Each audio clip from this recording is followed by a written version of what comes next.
الحمد لله نحمده ونستعينه ونستغفره ونؤمن به ونتوكل عليه ونعوذ بالله من شرور أنفسنا ومن سيئات أعمالنا من يهده الله فلا مضل له ومن يضلله فلا هادي له ونشهد أن لا إله إلا الله وحده لا شريك له أما بعد فأعوذ بالله من الشيطان الرجيم بسم الله الرحمن الرحيم ومن الناس من يقول آمنا بالله وباليوم الآخر وما هم بمؤمنين وقال النبي صلى الله عليه وسلم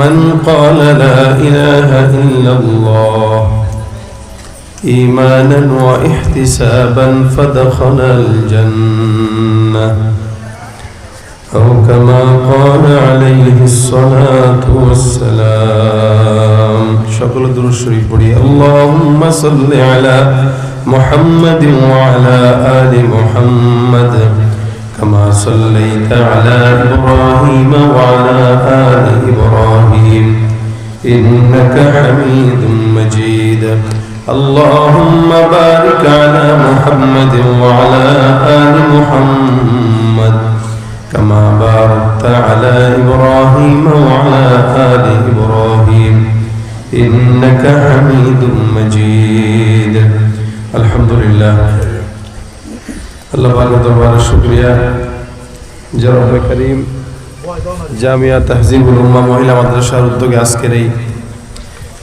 মুফতি খতম বুখারী ওয়াজ মাহফিলে আমাদের সকলকে দ্বীনি মজমায় বসার আসার তৌফিক এনায়েত করেছেন। কালিমাতুশ শুকর আদায় করি, সকলে বলি আলহামদুলিল্লাহ। আল্লাহ পাক যদি তৌফিক দান করেন মুখতাসার সময় দু চারটা কথা হাজিরা দেওয়ার জন্য আসা, এই দু চারটা কথা বলবো ইনশাআল্লাহ। আল্লাহ পাক আমাদেরকে ঈমানি কুওয়াত দান করুন, জোরে বলেন আমিন। ঈমানি কুওয়াত এই মুহূর্তে খুব বেশি প্রয়োজন, কারণ চতুর্দিকে আসবাব মাসিয়া যেভাবে বাড়তেছে, গুনাহের আসবাব, এই গুনাহের আসবাবের কারণে এমন একটা হাল হয়ে গেছে যে সকালবেলা মুমিন বিকেলবেলা কাফের। রাসূল সাল্লাল্লাহু আলাইহি ওয়াসাল্লামের যে হাদিস আছে, আমরা যেন কেন ওই হাদিসটাই এখন এই জামানায় আমরা উপস্থিত দেখতে পাচ্ছি। সকালবেলা একজন ইমানদার তো বিকেলবেলা কাফের হয়ে যাচ্ছে, বিকেলবেলা ইমানদার তো সকালবেলা কাফের হয়ে যাচ্ছে। তার মানে ঈমান হারা হয়ে যাচ্ছে মুহূর্তে মুহূর্তে। মুসলমানের লেবাস আছে উপরে, পোশাক আছে উপরে, কিন্তু ভিতরে মুসলমানিত্ব এক বিন্দু পরিমাণে বাকি নেই। সব মুসলমানের চিত্র, সবার পোশাক আশাক, নামে, আদমশুমারিতে, সব কিছুতে আমরা মুসলমান, কিন্তু ভিতরে ইসলামের ছিটে ফোটাও নাই।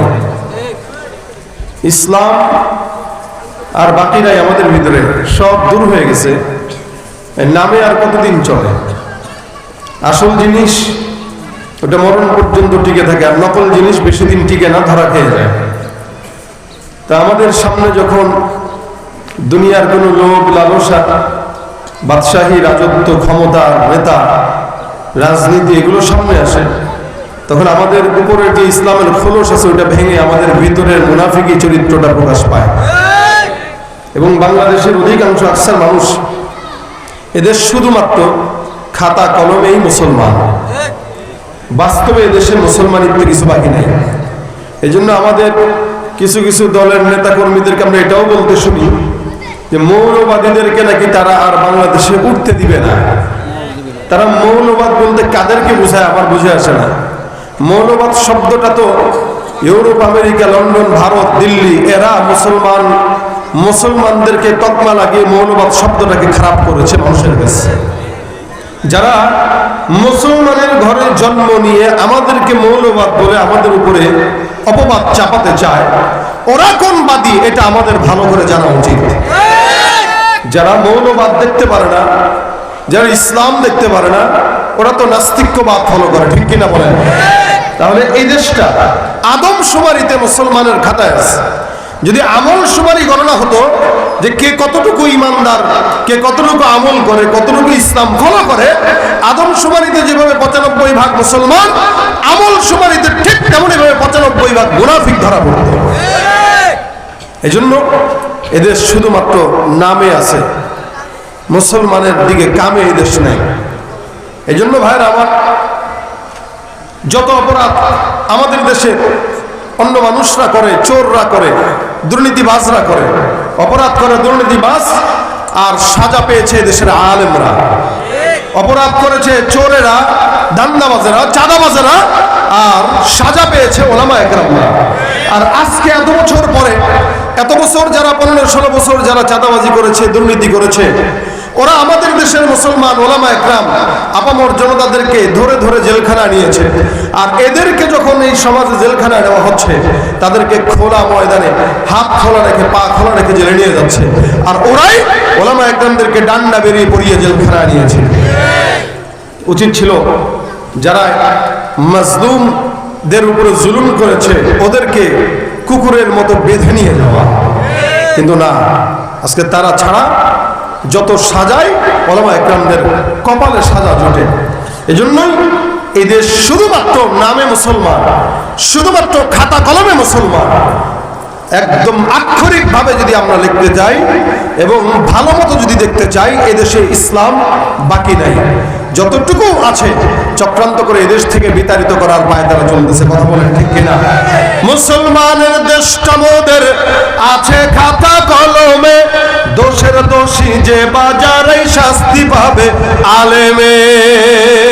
মুসলমানের দেশটা মোদের আছে খাতা কলমে, দোষের দোষী যে বাজারে শাস্তি পাবে আলেমে। ওরা ইসলাম দেছে ক্ষমতাটা পাকাপোক্ত করে বেশ, ইসলাম বেচে ক্ষমতাটা পাকাপোক্ত করে বেশ।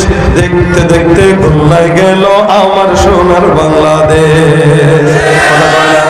আসলে নাই, দেখতে দেখতে গোল্লায় গেল আমার সোনার বাংলাদেশ। একে একে শেষ করেছি, সবার দেখা হইল শেষ। দেখতে দেখতে গোল্লায় গেল আমার সোনার বাংলাদেশ। দেখতে দেখতে গোল্লায় গেল আমার সোনার বাংলাদেশ। কেউ দিল না, সবাই নিল, আমরা যে কলুর বলদ। সারা বছর নেয় না খবর, নির্বাচনে খুব দরদ। নির্বাচনের আগে নেতায় ধরে কত রকম বেশ, নির্বাচনের আগে নেতা ধরে কত রকম বেশ। দেখতে দেখতে গোল্লায় গেল আমার সোনার বাংলাদেশ। একে একে শেষ করেছি, সবার দেখা হইল শেষ। দেখতে দেখতে গোল্লায় গেল আমার সোনার বাংলাদেশ।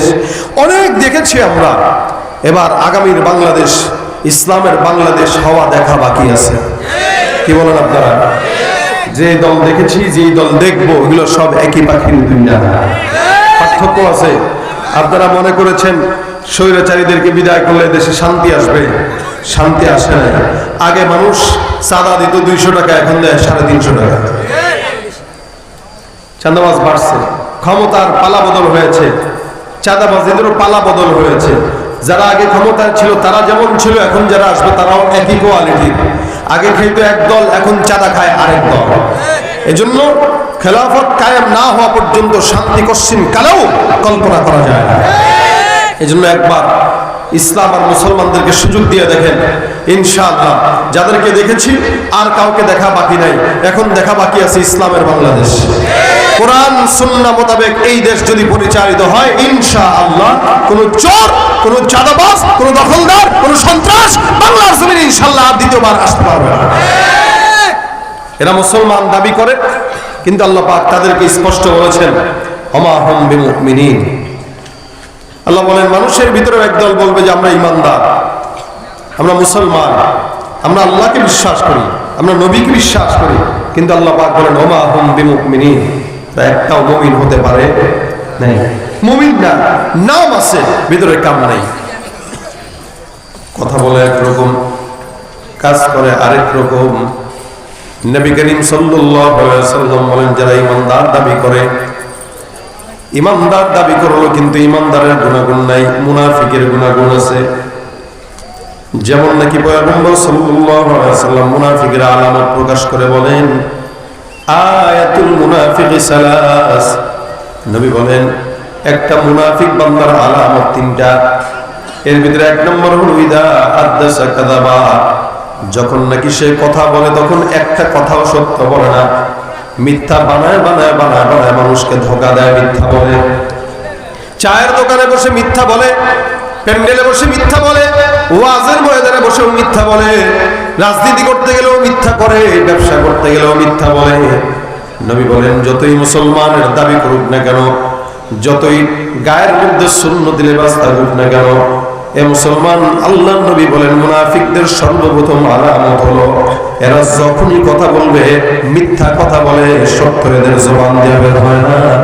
আর একটা মিথ্যাকে ঢাকার জন্য আরো হাজার হাজার মিথ্যাগুলো তারা বলে। একটা সত্যকে কোনো মতে গোপন করার জন্য একটার পর একটা মিথ্যা কথা তারা বলা, এটাই তাদের আদত। নবী বলেন, মুনাফিকদের সর্বপ্রথম আলামত এরা সত্য বলে নাকি মিথ্যা বলে। আল্লাহ নবী ডাক দেয়া বলেন, যখন নাকি এদের কাছে আমানত দেওয়া হয়, নবী ডাক দেয়া কয়, ইদা হাদাসা কাযাবা ওয়া ইদা ওয়াদা আখলাফা, যখন নাকি তারা ওয়াদা দেয়, আবার আপনার কাছে আমাদের কাছে সুন্দর করে হাত জোর করে বলবো, ভাই ভোট দিয়ে আমরা ইসলামের খেদমত করব।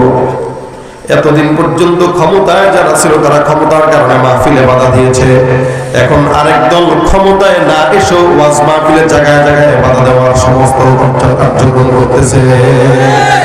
ওয়াইদা ওয়াদা আখলাফা, যখন ওয়াদা দেয় তখন ওয়াদা ভঙ্গ করে। ওয়াইদা তুমিনা খানা, যখন নাকি তার কাছে আমানতদারিতা দেওয়া হয়, আমানত যখন রাখা হয় তখন সে আমানতের ভঙ্গ করে, ওয়াদা ভঙ্গ করে, আমানতের খেয়ানত করে, মিথ্যা বলে। নবী বলেন, এই তিনটা গুণ যদি কারোর মধ্যে থাকে, দোষ যদি কারোর মধ্যে থাকে, ওই বান্দাটা যতই মুমিন দাবি করুক না কেন, আল্লাহর কসম মুমিন নয়, এটা মুনাফিক। ইমানদার যারা, তারা ইমানটাকে খরিদ বিক্রি করে না অন্য কোনো জায়গায়। ইমানদার তার ইমানটার জন্য মরতে রাজি হয়, তবু ইমান দিতে রাজি হয় না। ইমানদার তার ইমানটার জন্য শাহাদাত বরণ করতে রাজি, কিন্তু ইমান কোনোদিন বিক্রি করে না। মনে রাখবেন, একজন বান্দা টাকা দিয়া গরু ছাগল খরিদ করতে পারে, বাজার থেকে জামা কাপড় কিনা যায়, বাজার থেকে ধন সম্পদ কিনা যায়, কিন্তু মনে রাখবেন টাকা দিয়া কখনো মুমিনের ইমান খরিদ করা যায় না। এটা আল্লাহ পাক রব্বুল আলামিন বান্দাকে আলাদা দিয়েছেন। এই ইমানের মুখটা আপনার আমার শরীরের ভিতরে বিরাজমান। ইমান নামক ট্যাবলেটটা আমরা পান করার কারণে আমাদের গোটা শরীরের মধ্যে ইমানটা ঢুকে গেছে, যার কারণে ইমানটা আল্লাহ পাক রব্বুল আলামিনের কোনো বান্দা চাইলে আমাদের থেকে নিতে পারবে না। সাহাবা একরামদের ইমান ছিল বড় সবল। আপনার আমার ইমান 10,000 টাকার বিনিময়ে বিক্রি হয়, আপনার আমার ইমান এক কাপ চায়ের বিনিময়ে বিক্রি হয়। যার কারণেই তো এলাকার নেতার বিরুদ্ধে কথা বললে গায়ের মধ্যে লেগে যায়, কিন্তু ইসলাম মুসলমানের বিরুদ্ধে কথা বললে একটা বিন্দু তার গায়ে আঘাত লাগে না। তার কাছে আল্লাহর চাইতে নেতার দাম বেশি। আজকে দেখতেছি একজন বলতেছে শহীদ জিয়ার নাম নিলেই নাকি জান্নাতের বেহেশতের টিকিট পেয়ে গেছে। নাউজুবিল্লাহ কয় না, শহীদ জিয়ার নাম নিলেই বেহেশতের টিকিট। তা আজীব হাল। সমাজে আগে যারা এগুলো করত, এখন আরেক দল করতেছে। মাথায় রাখবেন, এই দুনিয়াতে ইমানটাকে মানতে যে, ইমান ফলো করতে যে দুনিয়ার সব মানুষ যদি আমাদের বিরুদ্ধে চলে যায়, আমাদের কোনো আপত্তি আছে? কথা বলেন, আপনাদের আছে? দুনিয়া একদিকে, আমার ইমান একদিকে, সারা দুনিয়ার মানুষ একদিকে, আমি একদিকে, ইসলাম একদিকে, আমার নেতা একদিকে। যতক্ষণ পর্যন্ত নেতা কর্মীরা আমাদের ইসলামের পক্ষে থাকবে, ততক্ষণ আমরা তাদের পক্ষে থাকবো। কথা ঠিক কিনা? যদি দেখি কোনো নেতা, কোনো কর্মী আগে যারা ছিল তাদের মতোই আচরণ করতেছে, আল্লাহর কসম তাদের বিরুদ্ধে আমাদের যেরকম জবান খুলেছে, এদের বিরুদ্ধে আমাদের জবান সবসময় জারি থাকবে ইনশাআল্লাহ। এটা আমাদের ইমান। এই ইমান যতদিন থাকবে, এই দিলের ভিতরে ইমানের নূর যতদিন থাকবে, সারা দুনিয়ার মানুষ আপনাকে ভয় পাবে ইনশাআল্লাহ। কারণ এই ইমান আর ইসলাম এটা আল্লাহ পাকের তরফ থেকে অনেক দামি জিনিস। ভাই জেনারেটর তো আছে নাকি? আছে?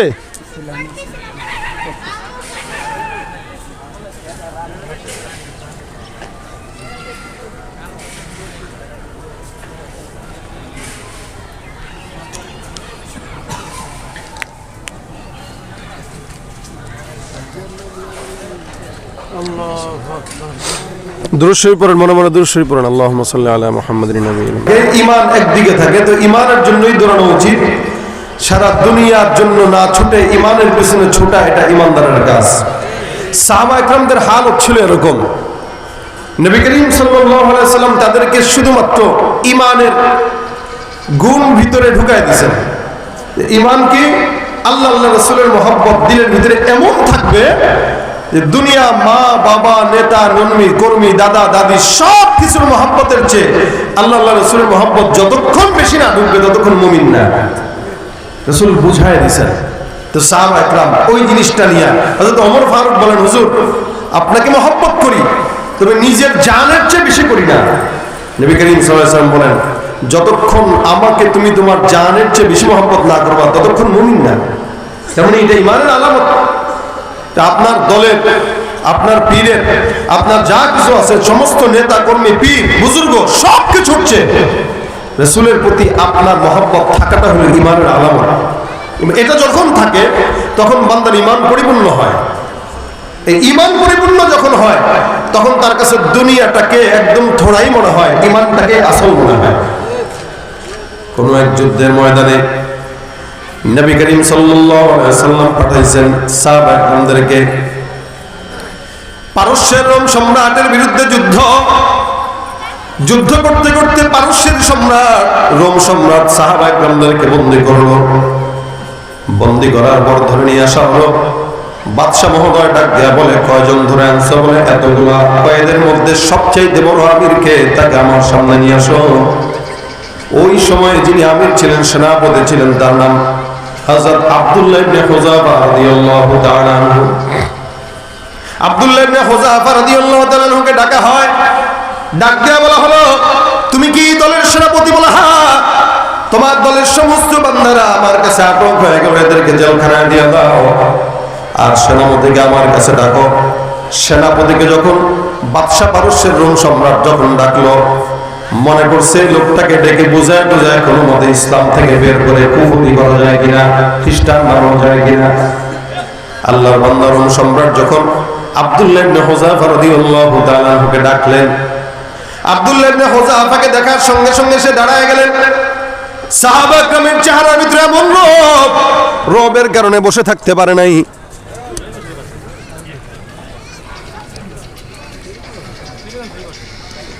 পারস্যের রোম সম্রাট বসে থাকতে না পেরে দাঁড়ায় গেল।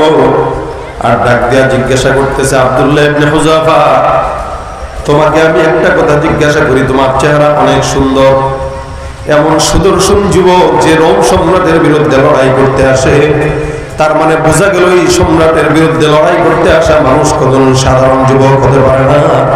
তোমার সাহসের প্রশংসা করা লাগে। তবে আমি তোমার কাছে একটা অনুনয় বিনয় করে বলতেছি, শোনো, তুমি যেই সব দলটা ধরো মুহাম্মদুর রাসূলুল্লাহ দলের উম্মত, তুমি ঈমানটাকে আজকে আমার সামনে যদি ঈমানটাকে ছেড়ে দাও, আমার ঘরের ভিতরে সুন্দরী একটা কন্যা আছে, আমি আমার পারস্যের রোম সম্রাট নিজে বলতেছি, আমার কন্যাকে তোমার কাছে বিবাহ দিব। শুধু তাই নয়, আমার রাজত্বের অর্ধেক রাজত্ব আমি তোমার জন্য লিখে দিয়ে দিব। আব্দুল্লাহ ইবনে হুযাফা রাদিয়াল্লাহু তাআলা আনহুর জন্য এটা অনেক চমৎকার একটি, ওই বাদশার তরফ থেকে একটা সুন্দর একটা পরামর্শ, একটা অফার। কিন্তু আব্দুল্লাহ ইবনে হুযাফা রাদিয়াল্লাহু তাআলা আনহু যখন অফারটা শুনলেন, ওনার মেজাজ গরম হয়ে গেল, চোখ লাল হয়ে গেছে, শরীরের মধ্যে রক্ত জমাট হয়ে গেছে, চেহারা লাল হয়ে গেল। বাদশা নামদার ডাক দেয়া বলতেছে, কি বাবা, তুমি কি আমার এত বড় সুন্দর একটা অফারে তুমি কি রাজি থাকবা নাকি থাকবা না? বলো, তোমাকে আমি সময় দিলাম, তুমি একটু ভাবো। আব্দুল্লাহ ইবনে হুযাফা সময় নেওয়ার জন্য কোনো প্রস্তুত নয়। পারস্যের রোম সম্রাট ডাক দিয়ে বলে, আব্দুল্লাহ, তোমার চেহারা আমার কাছে ভালো লেগেছে, তোমার সুজাআত আমার কাছে ভালো লেগেছে, সৎ সাহস এত বেশি, যার কারণে সেনাপতি হয়ে তুমি আমার বিরুদ্ধে লড়াই করার জন্য আসছো। তোমাকে আমি অফার দিলাম আমার সুন্দরী কন্যাকে তোমার কাছে বিয়ে দিব, শর্ত হলো তুমি ঈমানটাকে ত্যাগ করে দাও আর খ্রিস্টান ধর্ম তুমি তোমার আজকে থেকে পালন করো। ভয়ের কোনো কারণ নাই, মদিনায় ফিরে যাওয়া লাগবে না, আমার রাজত্বের মধ্যে তুমি বাদশাহী পালন করবা আর আমার কন্যার মতো সুন্দরী কন্যাকে নিয়ে তুমি ঘর সংসার করবা। তবে তোমাকে আমি এক্ষুনি বলতেছি না তুমি এখনই এটা করো, আমি তোমাকে সময় দিলাম, তুমি 2 দিন চিন্তা করো। এই 2 দিন তুমি বাদশাহী বালাখানায় থাকবা, চমৎকার করে তোমাকে মেহমানদারি করানো হবে, তুমি টেনশন করবা না। আব্দুল্লাহ ইবনে হুযায়ফা কোন টেনশন ছাড়া ডাক দেয়া কয়, কি শব্দ ব্যবহার করে শুনেন। আব্দুল্লাহ ইবনে হুযায়ফা ডাক দেয়া কয়, রুমের কুকুর, এ পারস্যের কুকুর। এত বড় একটা বাচ্চাকে আব্দুল্লাহ ইবনে হুযায়ফা ডাক দেয়া বলে কুকুর। তোমার মতো পারস্যের কুকুরের কোন কথা আমার মতো আখির নবীর উম্মতের কানে ঢুকবে না।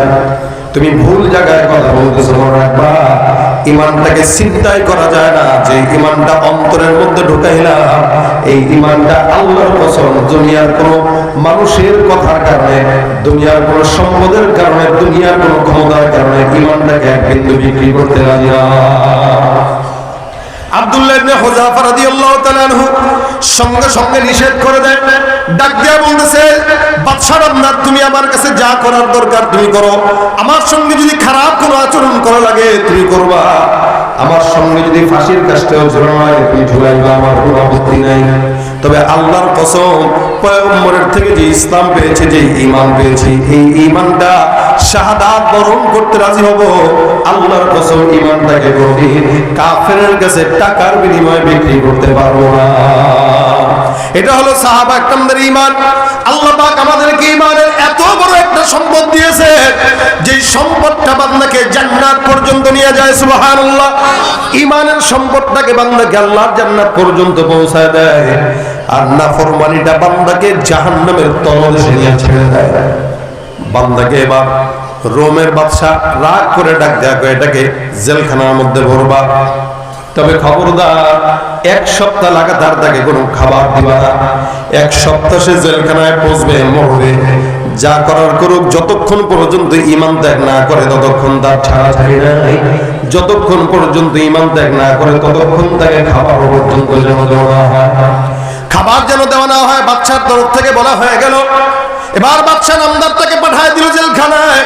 1 দিন 2 দিন 3 দিন 1 সপ্তাহ অতিবাহিত, খাবার দেওয়া হয় না। ডাক্তার পাঠাইলো, ডাক্তার তাকে দেখার জন্য আসলো, কিন্তু না, অবস্থা এমন বেগতিক, কিছুক্ষণ পর তার মৃত্যুর সঙ্গে পাঞ্জা লড়তেছে, কিছুক্ষণ পর তার জান দুনিয়ার জমিন থেকে বিদায় হয়ে যাবে। বাদশার কাছে যায় ডাক দেয়া বলে, বাদশা এই লোকটা 1 সপ্তাহ যাবত কোনো খাবার খায় না, তার শরীর একদম নিস্তেজ হয়ে গেছে। এবার বাদশা তাকে যদি খাবার না দেওয়া হয়, এই আল্লাহর বান্দা জমিনের মধ্যে আর থাকবে না, বড় কোনো ধরনের দুর্ঘটনা, অর্থাৎ এই বান্দা জমিন থেকে বিদায় হয়ে যাওয়ার সম্ভাবনা আছে। বাদশা এবার ডাক দেয়া কয়, তাকে খাবার দিবা, তবে মনে রাখবা তার সামনে গোস্ত দিবা, তবে শুয়োরের গোস্ত দিবা, দুনিয়ার কোনো অন্য গোস্ত দিবা না, হালাল গোস্ত দিবা না। তার সামনে শুয়োরের গোস্ত দাও আর শরাব দাও, কারণ বাদশাও জানে মানুষের শরীর দুর্বল হয় খাবারের কারণে, আর যে বান্দাটা হারাম খাবার খায়, হারাম খাবারের কারণে বান্দার ঈমান দুর্বল হয়ে যায়। যখন নাকি কোনো বান্দা ঘুষের টাকা খায়, সুদের টাকা খায়, তার ঈমান দুর্বল হয়ে যায়। ওই আব্দুল্লাহ ইবনে হুযায়ফার সামনে শুয়োরের গোস্ত দেওয়া হয়, শরাব পানি দেওয়া হয়, তাকে বলা হয় তুমি এগুলো খাও। ডাক্তার ডাক দেয়া কয়, আব্দুল্লাহ তোমার সামনে যে গোস্ত দেওয়া হয়, এই গোস্তটা খাসির গোস্ত নয়, এগুলো হারাম গোস্ত। আব্দুল্লাহ ইবনে হুযায়ফা চিন্তা করেন তো, 1 সপ্তাহ যখন কোনো মানুষ খাবার না পায়, 1 সপ্তাহ খাবার না পাওয়ার পর যদি কোনো বান্দা হারাম পায়, অত হালাল হারাম চিন্তার কোনো কারণ নাই। বান্দার সামনে যেটাই আসবে বান্দা ওইটাই তার মুখের মধ্যে পড়বে। রমজান মাস আসলেই তো আমরা দেখতে পাই সারাদিন না খাওয়ার পর সামনে যেই ইফতারিটা আসে ওটাই আমরা খাই। সেখানে 1 সপ্তাহ খাবার পায় না, 1 সপ্তাহ পরে হারাম দিল, ওটার বাদ বিচার করার তো বান্দার কাছে কোনো সুযোগ থাকার কথা। কিন্তু পয়গম্বরের সাহাবী, তার ঈমান কত দুর্বল নয়, ঈমান কত সবল। তার সামনে যখন হারাম বস্তু দেওয়া হয়, আব্দুল্লাহ ইবনে হুযায়ফা সাথে সাথে ওই খাবারের প্লেটের ভিতরে আর শরাবের ভিতরে একটা লাঠি দিয়ে খাবারগুলো দূরে ফেলে দেয়। এটাই ছিল সাহাবা একরামদের ঈমান। নাইবা পেলাম অর্থ করি, নাইবা পেলাম ঘর, নাইবা পেলাম সুখের দেখা, হোক না আপন পর, পথের ধুলোয় জীবন আমার হোক ধূসর মলিন, অনাহারে অনাদরে যাক না কেটে দিন, তবু দুঃখ আমার নাগাল কবু পাবে না হৃদয়, সব হারালেও তাও করি না নিঃস্ব হবার ভয়, আমি মুসলমান আমার ধন হলো ঈমান, ঈমানে নূরের রৌশনীতে দীপ্ত আমার প্রাণ। ঠিক কিনা? আমাদের সম্পদ কি বলেন না জোরে, কি? আমাদের টাকা নাই, আমাদের পয়সা নাই, আমাদের ক্ষমতা নাই, আমাদের লাঠি নাই, কিন্তু ঈমানের অস্ত্র আছে। ঈমানের অস্ত্র নিয়ে কেউ যখন দাঁড়িয়ে যায়, দুনিয়ার কোনো পরাশক্তি তার সঙ্গে পারার ক্ষমতা থাকে না। বাদশা মনে করলো হারাম দিলে মনে হয় গিলে গিলে খাবে। ক্ষুধার্ত মানুষ এক সপ্তাহ খাবার পায় না, গোস্ত যেটাই দিব ওইটাই খাবে, কিন্তু তাকে দেখে লাথি দিয়া খাবার ফেলে দেয়। ডাক্তার যায় বলে বাদশাহ এই বান্দাটা খাবার ফেলে দিল। বাদশাহ বলে আর কোনো সুযোগ দেওয়ার দরকার নাই, তারে নিয়ে আসো। বিশাল বড় ডেকের ভিতরে গরম পানি দিয়ে গরম তেল দাও, তেল ফুটাও, তেলটা ফুটাইবা, তাকে ভয় দেখাও, তার সঙ্গে যেই মুসলমান আছে এদেরকে ডাক দাও, দুইজনকে নিয়ে এই গরম তেলের মধ্যে তাদেরকে ফুটায় দাও। সাহাবী আব্দুল্লাহ ইবনে হুযাফা দাঁড়ায় দাঁড়ায় দেখে দুইজন সাহাবাকে আনলো আর গরম তেলের মধ্যে ফুটায় তাদেরকে হত্যা করা হলো। আল্লাহর বান্দা মনে করছে ভয় পাবে। আব্দুল্লাহ ইবনে হুযাফা কয় না না, আমার দিলে ভয় লাগে না, আমাকেও তাদের কাতারে নিয়ে যাও, কারণ আল্লাহ পাক তো একটা জান দিয়েছেন, এই জানটা একটা কেন 100টাও হায়াত যদি দিতেন, 100 হায়াত নিয়ে আমার মাওলার শানে শাহাদাত বরণ করতে আল্লাহর জান্নাত পেয়ে যেতাম। একটা হায়াত নিয়ে আমি যতটুকু শাহাদাত বরণ করতে তৈয়ার, 100 হায়াত যদি দেওয়া হয় 100 হায়াত দিয়েও আমি আল্লাহর জন্য শাহাদাত বরণ করতে রাজি। আব্দুল্লাহ ইবনে হুযাফাকে এবার যখন গরম তেলের মধ্যে ফুটানো হবে, তাকেও তৈয়ার করা হয়।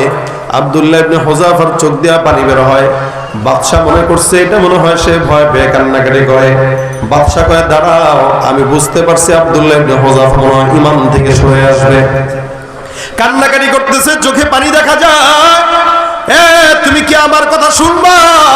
আব্দুল্লাহ ইবনে হুযাফা ডাক দিয়া কয়, এ কুকুর, তুই মনে করছস আমি আমার জানটা দেওয়ার কারণে কাঁদতেছি, শাহাদাত বরণ করার জন্য কাঁদতেছি, কিন্তু না না, আল্লাহর কসম, আল্লাহ পাক রব্বুল আলামিনের জান্নাতে যাব, মাওলার দিদার পাবো, এই খুশিতে আমি আমার চোখের মধ্যে পানি ফেলতেছি।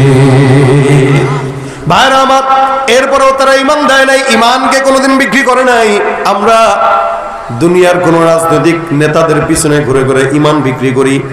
নেতায় বলছে আগে ওই দল করছে, এখন আরেক দল করে, আগে করছে আওয়ামী লীগ, এখন করে বিএনপি, কি বলেন? আগে করছে ভিন্ন দল, এখন করে আরেক দল, দল পাল্টায়, খোলস পাল্টায়। না না, দুনিয়ার মানুষ যখন মাওলার গোলামি করে, যে দল পাল্টাইতে পারলেও ইসলাম পাল্টায় না, কেবলা পাল্টায় না। যারা কেবলা পাল্টায়, যারা দল পাল্টায়, এরা ইমানদার না, এরা মুনাফিক। এজন্য ইসলামের দল করবেন, আল্লাহর দল করবেন, হিজবুল্লাহ করবেন।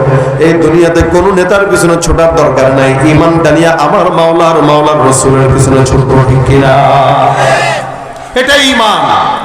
এই ঈমান যতদিন থাকবে, দুনিয়ার কোনো মানুষকে পরোয়া করার কোনো যুক্তিকতা নাই। আল্লাহ পাক এটা আমাদের দিলে সিনায় দিয়েছেন। সিনার থেকে কেউ টান দিয়ে ঈমানকে বের করতে পারে না। পকেট থেকে টাকা চুরি করা যায়, পকেট থেকে সম্পদ, মোবাইল হাইজ্যাক করা যায়, ঈমানকে শরীর থেকে, কলব থেকে হাইজ্যাক করা যায় না। এটা আল্লাহ পাকের তরফ থেকে আমাদের জন্য নেয়ামত। এই কারণে 2-4 টাকার বিনিময়ে, একটা চায়ের বিনিময়ে, একটা বান্ডিলের বিনিময়ে আল্লাহর কসম, আল্লাহর ওয়াস্তে ঈমানকে বিক্রি করেন না।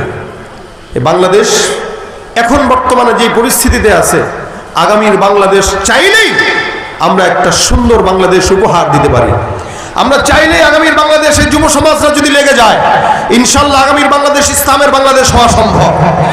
যেই বাংলাদেশে কোনো ধর্ষণ থাকবে না, যেই বাংলাদেশে কোনো চাঁদাবাজি থাকবে না, যেই বাংলাদেশে কোনো ঘুষের সুদের কারবার থাকবে না, যদি আমাদের দেশের মানুষ সচেতন হয়, এরকম একটা বাংলাদেশ সামনে আসা সম্ভব। তবে ওই যে নিজের স্বার্থের কারণে ঈমান আমরা বিলিয়ে দেই। আল্লাহ পাক যেন আমাদের ঈমানকে কবুল করে, বলেন আমিন।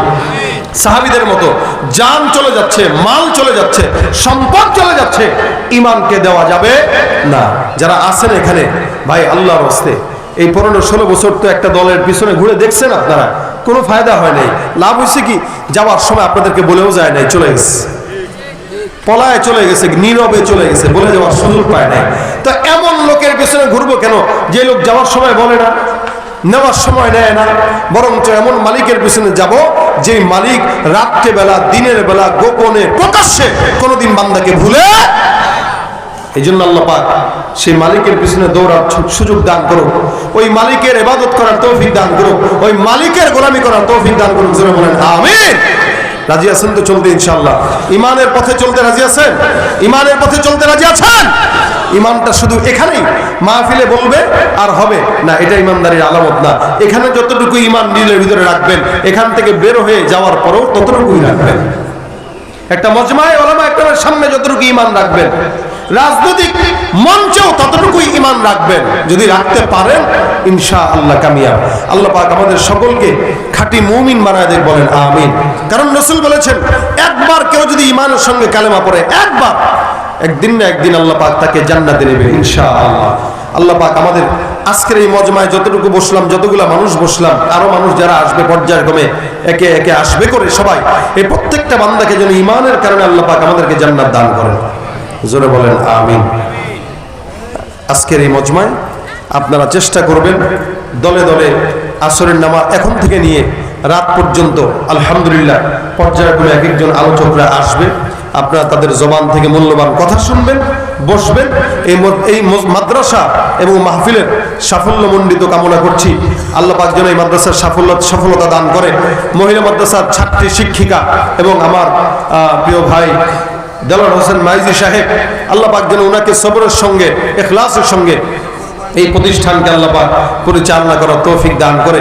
আল্লাহ পাক আমাদেরকে সকলকে কবুল করুন। ওয়া তৌফিক ইল্লা বিল্লাহ। সুবহানাকাল্লাহুম্মা ওয়া বিহামদিকা আশহাদু আল্লা ইলাহা ইল্লা আনতা আস্তাগফিরুকা ওয়া আতুবু ইলাইক। আসসালামু আলাইকুম ওয়া রাহমাতুল্লাহি